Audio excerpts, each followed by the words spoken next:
বন্ধুরা, welcome to my channel স্বপ্নের শিশুয়ালয়। আমি চলে এসেছি আপনাদের জন্য আরেকটি নতুন ভিডিও নিয়ে। এটি একটি মাতৃসভার ভিডিও। বিষয় হচ্ছে পিরিয়ড হাইজিন এবং টিপস। পিরিয়ডের সময় আমরা কিভাবে পরিষ্কার পরিচ্ছন্ন থাকবো তার টিপস। স্থান দক্ষিণ মাধবপুর 81 নম্বর অঙ্গনওয়াড়ি কেন্দ্র।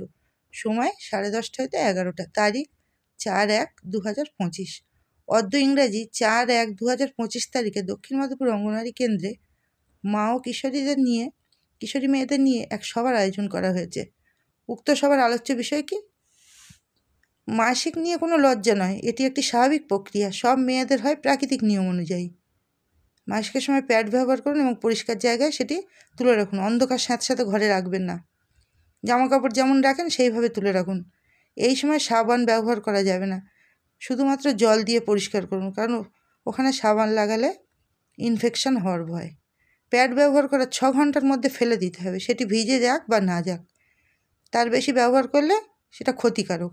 এই সময় ভালো স্বাস্থ্যকর খাবার ও জল বেশি করে খেতে হবে, কারণ এই সময় শরীর থেকে অনেকটা রক্ত বার হয়ে যায়, যার জন্য ভালো খাবার ও জল বেশি করে খাওয়া দরকার। প্যাড ফেলার পর কোনো ঢাকনাযুক্ত বালতিতে প্লাস্টিক মুড়ে রাখতে হবে, নাহলে জীবাণু ছড়াবে। এরপর কোনো জায়গায় ওটি গর্ত করে পুঁতে দিতে হবে বা জ্বালিয়ে দিতে হবে। পিরিয়ড চলাকালীন স্বাভাবিক জীবনযাপন করতে হবে। নিয়মিত স্নান করা, সাইকেল চালানো, স্কুলে যাওয়া, ভয়ের কিছু নেই। এটা একটা স্বাভাবিক প্রক্রিয়া। এতে লজ্জা, ভয়, চুপি চুপি বলা এসব কোনো ব্যাপার নয়।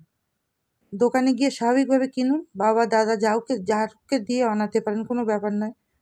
কাউকে না বলার কিচ্ছু নেই, যে কেউ কিনে আনতে পারবে। প্রাকৃতিক নিয়ম অনুযায়ী এটা শুরু হয় 9 থেকে 13 বছরের মধ্যে এবং শেষ হয় মাতৃত্ব লাভ করে। সুতরাং এটা খুবই আনন্দের বিষয়, এতে লজ্জার কিচ্ছু নেই। আজকের ভিডিওটি ছিল এই পর্যন্ত। আপনারা আমার পাশে থাকুন এবং আমার চ্যানেলটিকে সাবস্ক্রাইব করুন। ভালো থাকুন। ধন্যবাদ।